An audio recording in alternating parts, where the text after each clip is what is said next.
di video ini aku akan coba share pengalamanku memperpanjang SIM dan berapa biayanya, total biayanya ya. Dan kita akan breakdown biayanya itu buat apa aja. Coba, oke. Jadi buat kalian yang belum pernah memperpanjang SIM atau bingung atau lupa gimana caranya memperpanjang SIM, syaratnya apa aja, dan biayanya berapa, teman-teman bisa simak video ini sampai habis. Yang pertama, sebelum teman-teman memperpanjang SIM, teman-teman lihat dulu masa berlaku dari SIM-nya teman-teman. Lihat dulu tanggalnya, tanggal berapa masa berlakunya. Jadi di SIM itu ada masa berlaku atau valid sampai tanggal sekian, bulan sekian, tahun sekian ya gitu. Dan syarat memperpanjang SIM itu paling cepat itu adalah 3 hari sebelum masa kadaluarsanya habis atau masa berlakunya habis. Jadi contohnya misalnya masa berlakunya tanggal 3. Ya berarti kita minimal harus tanggal 1, tanggal 2, dan tanggal 3. Itu minimal baru bisa perpanjang SIM. Kalau lebih, ya kita sebenarnya bisa, tapi kita harus mulai membuat SIM dari awal. Jadi kalau misalnya tanggal kadaluarsanya adalah 3, terus kemudian kita lebih dari tanggal 3, maka kita harus membuat SIM baru, gak bisa perpanjang lagi.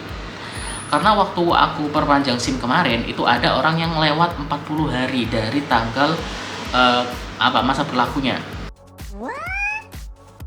Dan orang itu diminta staffnya untuk nggak bisa pak, kita kalau misalnya sudah lewat itu harus membuat SIM baru, pengajuan SIM baru. Nah, untuk pengajuan SIM baru tentunya ada tesnya lagi, mulai dari tes, yaitu tadi tes tulis sama tes praktek kayak gitu. Sedangkan kalau mau memperpanjang SIM nggak ada tes.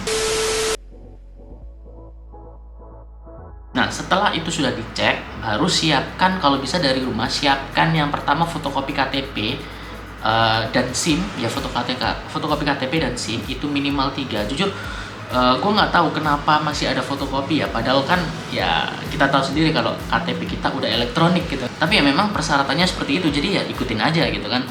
KTP 3, SIM 3 fotokopi, terus kemudian ada ballpoint, bawa ballpoint sendiri biar nggak beli.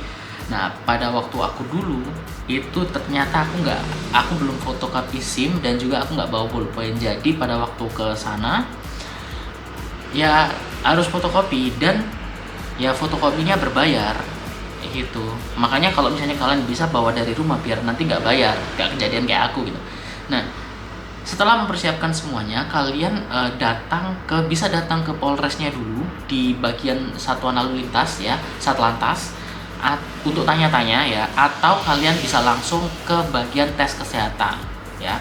Kalian tes kesehatan kalau misalnya di kotaku ya, itu di Lamongan kebetulan itu ada tempatnya sendiri untuk tes kesehatan. Nah, aku langsung datang ke tes kesehatan tanpa ke Polresnya, ke Satlantasnya, langsung aja ke tempat tes kesehatan. Nah, di sana ternyata yaitu butuh fotokopi KTP 3, terus kemudian fotokopi SIM 3, dan ballpoint, kemudian map. Nah, kebetulan aku nggak bawa semuanya, jadi mau nggak mau aku fotokopi di sana lagi. Dan sebelum tes kesehatan ya, di area atau gedung atau tempat tes kesehatan itu masih belum tes, jadi masih mempersiapkan persiapannya dulu.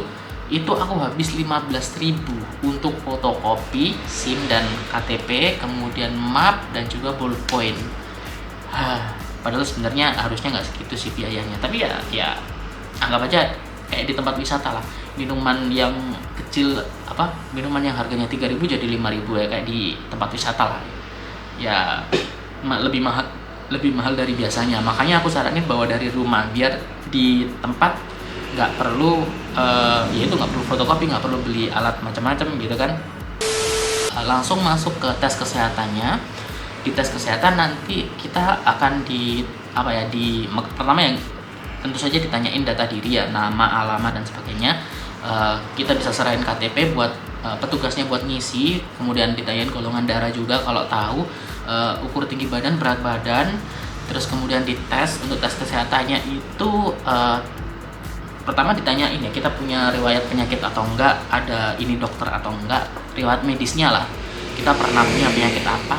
Dan tesnya ini macam-macam ya, ada yang tes buta warna gitu kan, untuk melihat menyebutkan angka di dalam ya gumpalan pokoknya yang beda warna gitulah ya, itu tes buta warna ya, kalian tahu lah. Kemudian tes apa ya, penglihatan, kita bisa ngelihat misalnya huruf gitu kan, huruf yang kecil itu kita bisa kelihatan hurufnya atau enggak, disuruh nyebutin sambil tutup mata gini ya, kayak tes mata gitulah, kanan dan kiri kayak gitu.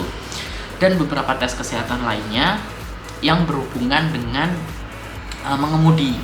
Jadi apakah kita bisa lolos atau enggak, yaitu tergantung. Artinya secara jasmani, secara jasmani dan rohani kita sehat gitu, dan kita bisa mengendarai dengan baik. Itu. Nah, setelah itu selesai, oke, baru kita bayar biaya administrasi sebanyak Rp40.000 ya. Jadi tadi 15.000 untuk biaya persiapan dan sebagainya, kemudian biaya administrasi tes kesehatannya 40.000, jadi total Rp55.000 itu untuk di kesehatan gitu kan. Setelah kita dapat surat atau hasil tes kesehatan kita bawa surat itu ya ke tes psikologi dulu ya, ke lokasinya berbeda, ke tes psikologi. Nah, di tes psikologi ini kita akan dijelaskan nanti ya cara mengerjakan tes psikologinya gimana. Dan di sini itu kalau misalnya di Lamongan itu tesnya menurutku hampir mirip-mirip kayak tes IQ atau tes PNS ya. Mungkin ada ya tes yang gini loh, ada yang apa, mencocokkan gambar, ada yang melanjutkan gambar kayak gitu, tes IQ gitulah. Itu kemudian menyamakan gambar dan sebagainya. Nah, setelah itu ada juga tes di mana bagaimana sikap kita saat berkendara. Jadi misalnya kondisi macet, nah sikap kita kayak gimana. Kemudian saat kita mengantuk kayak gimana, saat kita sedang sakit berkendara itu gimana, saat kita capek itu kayak gimana. Kemudian apakah kita ngecek kendaraan dengan baik sebelum berangkat atau enggak. Intinya bagaimana sikap kita saat menghadapi situasi atau kondisi tertentu dalam perjalanan kayak gitu. Itu semua dites. Nah, setelah dites kemudian itu dinilai apakah kita baik atau enggak, layak atau enggak, lolos atau enggak. Setelah itu kita bayar biaya administrasi sebanyak Rp100.000.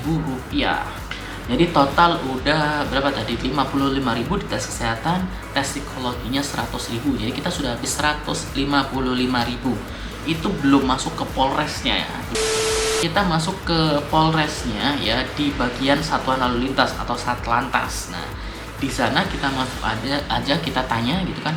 Kalau belum tahu ya tanya, saya mau perpanjang SIM, daftarnya di mana ya. Nah, nanti akan ditujukan. Kemudian kita setelah masuk ke registrasi kita harus ngisi data ya, ngisi data dulu, nama, alamat, golongan darah, terus ya macam-macam lah, data pribadi gitulah ya. Padahal gue nggak tahu sih kenapa kita harus ngisi data gitu kan. Kalau misalnya datanya kita udah elektronik kan, udah ektp kan, tapi kenapa kita harus ngisi data dan kita harus fotokopi?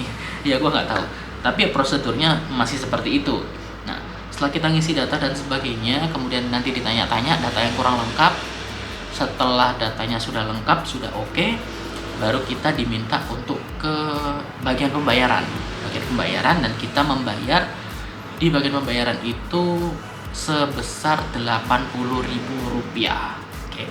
Jadi tadi di tes kesehatan Rp55.000, di tes psikologi Rp100.000, jadi Rp150.000. Di Satlantasnya itu bayar Rp80.000.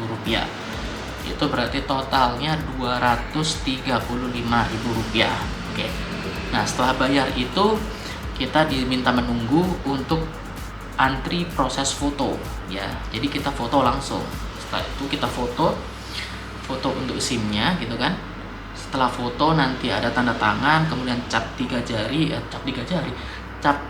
bukan 3 sih, 5-5-nya sih dulu, 5 jari ini, sidik jari. Terus setelah itu setelah foto kita nunggu untuk proses pencetakan. Nah, kalau misalnya antri bisa jadi lama gitu kan, tapi kalau enggak 10 menit nggak sampai sih, 5 menit kadang udah selesai gitu kan kalau nggak antri. Tapi kalau antri ya lama. Dulu soalnya aku pernah waktu antri lama. Setelah itu akan dipanggil namanya sesuai dengan nama dari SIM-nya. Setelah itu udah selesai, proses perpanjangan SIM selesai gitu. Dan itu bisa dilakukan dalam 1 hari penuh, nggak apa-apa, nggak masalah. Jadi buat yang mau cuti, katakanlah cuti 1 hari gitu, apakah bisa buat perpanjang SIM? Bisa aja.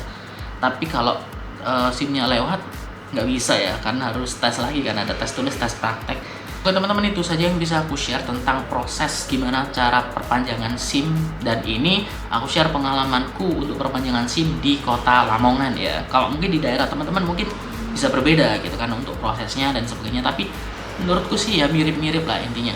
Jadi di perpanjang SIM itu sebenarnya tes yang dilakukan itu tujuannya adalah apakah kita masih layak, apakah kita masih bisa untuk mengendarai sepeda. Karena kan waktu pembuatan SIM dulu, kita kan sudah dites, sudah bisa nih ngendarain sepeda. Nah, setelah perpanjangan ini, setelah 5 tahun kan, itu apakah kita masih layak sih? Kesehatan, mulai dari kesehatan kita, mulai dari psikologi kita, apakah kita masih layak sih? Kalau misalnya kita masih oke, baru SIM-nya bisa diperpanjang. Itu sebenarnya tujuannya. Untuk harga, sekali lagi ya, harga ini bisa berbeda-beda ya. Mungkin di hari lain juga mungkin bisa berbeda. Mungkin kan ada yang naik, ada yang turun. Nah, gua nggak tahu. Tapi untuk di bulan Oktober ya, karena aku record video ini dan juga aku perpanjangnya di bulan Oktober tahun 2024, itu harganya seperti yang aku sebutkan tadi.